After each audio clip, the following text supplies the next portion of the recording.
Students, welcome to next video of light. Last class में हमने reflection के numerical solve किए थे फ्रॉम स्फेरिकल मिरर। आज की क्लास में हम रिफ्लेक्शन के ही कुछ कॉन्सेप्चुअल ऑब्जेक्टिव क्वेश्चंस करने वाले हैं। ठीक है, तो वन बाय वन क्वेश्चंस देखते हैं। A concave mirror has focal length small F. A convergent beam of light is made incident on it. The image distance v is. अभी देखो कैसी लाइट्स है, कन्वर्जेंट बीम है। कन्वर्जेंट बीम कैसी होती है? जो कन्वर्ज कर रही हो मिरर के ऊपर। ठीक है, मतलब ये पैरेलल बीम्स नहीं है। अगर पैरेलल लाइट होती तो वो सारी लाइट कहाँ मीट कर रही होती? फोकस पे। अभी ये क्या है, कन्वर्जिंग है, तो बताओ कहाँ मीट करेगी। ठीक है, तो मैं आपको डायग्राम से दिखाता हूँ। ये देखो, मान लो ये कॉन्केव मिरर है, सपोज पैरेलल लाइट है, पैरेलल बीम है, तो ये सब की सब कहाँ मिलती है? फोकस पे मिलती है ना, आपने देखा था। ठीक है, अब हम क्या करने वाले हैं, रेज को कन्वर्ज करने वाले। यही वाली रे है, अब मैंने इसको क्या किया, ये डॉटेड लाइन, ये देखो, इससे कन्वर्ज कराया। तो जब आप इससे कन्वर्ज कराओगे तो यहाँ पे एंगल ऑफ इंसिडेंस क्या हो गया? पहले के कंपैरिजन में देखो, पहले मान लो सेंटर ऑफ कर्वेचर ये है, ये फोकस है, तो एंगल ऑफ इंसिडेंस क्या हो रहा है? इंक्रीज हो रहा है ना। तो एंगल ऑफ इंसिडेंस इंक्रीज होगा तो एंगल ऑफ रिफ्लेक्शन भी क्या होगा? इंक्रीज होगा। बताओ, आ रहा है समझ में? ठीक है, एंगल ऑफ इंसिडेंस इंक्रीज हो रहा है क्योंकि अब रे कैसा है, कन्वर्ज कर रहा है, मतलब किसी एंगल पे, ऐसे पैरेलल नहीं है। ठीक है, कन्वर्ज होता हुआ जा रहा है, तो कन्वर्ज होने से एंगल ऑफ इंसिडेंस बढ़ गया। ठीक है, तो एंगल ऑफ रिफ्लेक्शन भी क्या होगा? बढ़ जाएगा। तो इसका आंसर क्या आ जाएगा? The image distance v is, options देख लीजिए, जीरो नहीं होगा, लेस देन f, यही ऑप्शन हो जाएगा। चेक कर लो, एंगल ऑफ रिफ्लेक्शन ज़्यादा हो रहा है तो f से लेस हो जाएगा, ये हमारा पोल है। ठीक है, चलो नेक्स्ट क्वेश्चन देखते हैं। Which of the following relation is called mirror equation. तो अभी देख लो, मिरर फॉर्मूला पढ़ा था ना आपने। अब देखो क्या इसमें एग्जैक्ट मिरर फॉर्मूला के फॉर्म में है कोई? ठीक है, क्या ये मिरर फॉर्मूला के फॉर्म में है?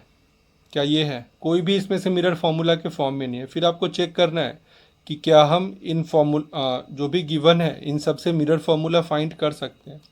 तो फर्स्ट वाले को चेक करो। ठीक है, 1/f राइट हैंड साइड में तो ठीक है, लेकिन लेफ्ट हैंड साइड में क्या होना चाहिए? 1/v प्लस 1/u होना चाहिए। तो हम किसी भी तरह से ये नहीं कर पाएंगे। ठीक है, यहाँ पे u/v है, यहाँ पे f/u है। आपके पास कोई तरीका है कुछ भी मैथमेटिकल, तो आप इसको चेक करके देखो, आप इसको नहीं कर पाओगे। तो ये हमारा ऑप्शन गलत है। सेकेंड ऑप्शन देखो, ये भी रॉन्ग है, नहीं कर पाएंगे, है ना। इक्वल टू 1 है, 1/f होता तो ये मिरर फॉर्मूला होता। थर्ड देखो, अगर मैं थर्ड फॉर्मूले को 1/f तो ठीक है राइट हैंड साइड में, 1/v माइनस क्या आ जाएगा? u आ जाएगा। होना क्या चाहिए? 1/v plus 1/u। चलो फोर्थ देखते हैं। अभी फोर्थ देख के भी बच्चे कंफ्यूज हो रहे होंगे, पता नहीं ये होगा कैसे होगा। ठीक है, तो फोर्थ देखते हैं, ऑप्शन ही नहीं बचा, तो यही सही होना चाहिए। अब कैसे सही है वो भी हम देख लेंगे जरा। ये गिवन है। ठीक है, तो मैं क्या करने वाला हूँ, दोनों साइड u/v/f से डिवाइड करने वाला हूँ। कर सकते हैं ना, मैथमेटिक्स हमें पता है कि इस तरह के ऑपरेशंस हम इजीली कर सकते हैं। ठीक है, तो u और f कैंसिल हो गए, v और f कैंसिल हो गए, u और v कैंसिल हो गए, तो देखो क्या आ गया, 1/u प्लस 1/v क्या आ गया? 1/f। इसका मतलब ये हमारा मिरर फॉर्मूला है, उसी को दूसरे फॉर्मेट में लिखा हुआ है। ठीक है, थर्ड देखते हैं। A concave mirror of focal length small f produces a real. Next question, a concave mirror of focal length small f produces a real image n times the size of object. तो देखिए इस question में क्या बोला गया है, इस question में मैग्निफिकेशन गिवन है n। ठीक है, आप इसको इस तरह से भी समझ सकते हैं। इस क्वेश्चन ने क्या लिखा है, इसने लिखा है size of image equal to n into size of object. तो इसको नीचे लेकर जाएं डिनोमिनेटर में, तो size of image by size of object, उसको आप क्या बोलते हैं? मैग्निफिकेशन। तो उसकी वैल्यू क्या आ जाएगी? n। तो वही मैंने लिखा है, मैग्निफिकेशन क्या है? n है। ठीक है, find distance of object from mirror. तो अभी इसमें ज़्यादा डेटा गिवन नहीं है, स्मॉल n गिवन है और इसका फोकल लेंथ f गिवन है, तो n और f में वैल्यू आने वाली है। तो अभी सिंस इसने क्योंकि लिख दिया कि रियल इमेज फॉर्म हो रही है, तो रियल इमेज इन्वर्टेड भी होती है, तो इन्वर्टेड इमेज के लिए मैग्निफिकेशन क्या रहेगा? नेगेटिव। बता होगा। अब मैग्नीफिकेशन का फॉर्मूला लगाओ, माइनस वी बाई यू क्या आ जाएगा, माइनस एन, कैंसिल, v की वैल्यू क्या आ जाएगी, एन यू। अब हम इसे मिरर फॉर्मूला में यूज करने वाले हैं। मिरर फॉर्मूला हमारा क्या है, 1/v प्लस 1/u, ये क्या है हमारा 1/f। तो v की value n u plus u क्या आ जाएगा 1/f। सॉल्व कर लेंगे, एन यू एलसीएम होगा 1 प्लस एन क्या आ गया 1/f। तो एन यू की वैल्यू क्या आ रही है 1 प्लस एन एफ, और u की वैल्यू क्या आ जाएगी 1 plus N F by N. देखो n और f के टर्म में आ गया आंसर, तो n plus 1 f by N, C हमारा ऑप्शन होगा। ठीक है, क्वेश्चन देखते हैं। नेक्स्ट क्वेश्चन है,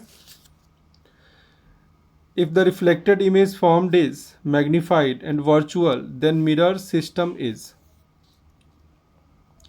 देखो रिफ्लेक्टेड इमेज है वो कैसा है, मैग्नीफाइड है और वर्चुअल है। तो मैग्नीफाइड वर्चुअल किस में होता है, कॉनकेव में होता है क्या। कॉनकेव की मोस्टली कंडीशन तो रियल इमेज वाली होती है, ठीक है, लेकिन लास्ट वाली कंडीशन जिसमें ऑब्जेक्ट को फोकस और पोल के बीच में रखा था, इमेज का फॉर्मेशन कहाँ हुआ था, मिरर के पीछे, बिहाइंड द मिरर, और कैसा इमेज था वो वर्चुअल, तो कॉनकेव हो सकता है। ठीक है, लेकिन और भी चेक कर लेते हैं, कॉन्वेक्स भी हो सकता है क्या। कॉन्वेक्स में तो ऑलवेज ऑलवेज क्या फॉर्म होता है, वर्चुअल इमेज ही फॉर्म होता है। तो इसका मतलब जो आंसर होगा वो क्या होगा, कॉन्वेक्स या कॉनकेव, कोई सा भी हो सकता है। ठीक है, नेक्स्ट क्वेश्चन देखते हैं। An object is placed at a distance 40 cm in front of concave mirror of focal length 20 cm। अभी देखो फोकल लेंथ गिवन है 20 और ऑब्जेक्ट डिस्टेंस क्या है 40, तो ऑब्जेक्ट आपने कहाँ प्लेस किया है, फोकस का 2 टाइम्स क्या होता है, रेडियस ऑफ कर्वेचर। ठीक है, तो 20 का 2 टाइम्स क्या होगा 40, ऑब्जेक्ट आपने 40 पे ही प्लेस किया है ना, इसका मतलब ये है कि उस कॉनकेव मिरर के सेंटर ऑफ कर्वेचर पे प्लेस किया गया है। और कॉनकेव मिरर के अगर हम सेंटर ऑफ कर्वेचर पे प्लेस करते हैं, ठीक है, देखो मैं डायग्राम बना के आपको दिखाता हूँ। कॉनकेव मिरर है, फोकस है, सेंटर ऑफ कर्वेचर है, अगर हम यहाँ प्लेस करते हैं इस तरह से मिरर का फॉर्मेशन होता है और ठीक यहीं पे इमेज का फॉर्मेशन हो जाता है। तो आप देखिए कैसा इमेज है, ये रियल इन्वर्टेड है, उल्टा दिख रहा है ना, और साइज कैसा है सेम। तो ऑप्शन चेक कर लो, रियल इन्वर्टेड सेम साइज, यही ऑप्शन हो जाएगा। बाकी ऑप्शंस देख लो, बाकी गलत होंगे, वर्चुअल बनेगा नहीं, रियल इरेक्ट होता ही नहीं है, लॉन्ग साइज होगा नहीं, क्योंकि सेंटर ऑफ कर्वेचर पे ऑब्जेक्ट है।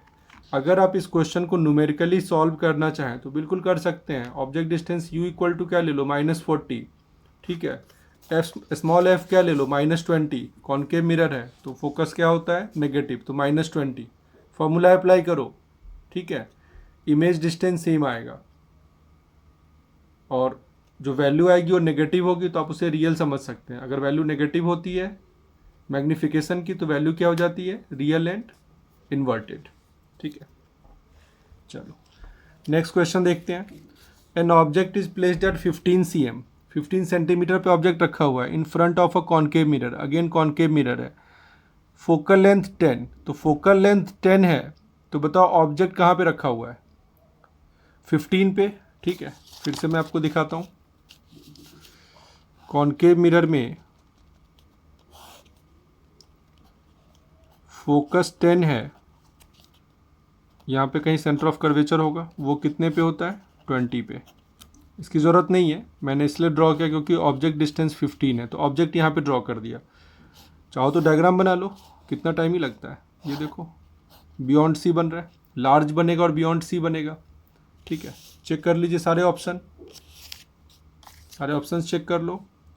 Magnified and inverted, magnified and erect, reduced in size and inverted, reduce in size and erect, तो रिड्यूस तो हो नहीं रहा, मैग्नीफाइड हो रहा है, लेकिन साथ में इन्वर्टेड भी है, तो ए ऑप्शन। ठीक है, तो आज की क्लास में बस इतना ही, नेक्स्ट क्लास में फिर से मिलते हैं, तब तक के लिए थैंक यू सो मच।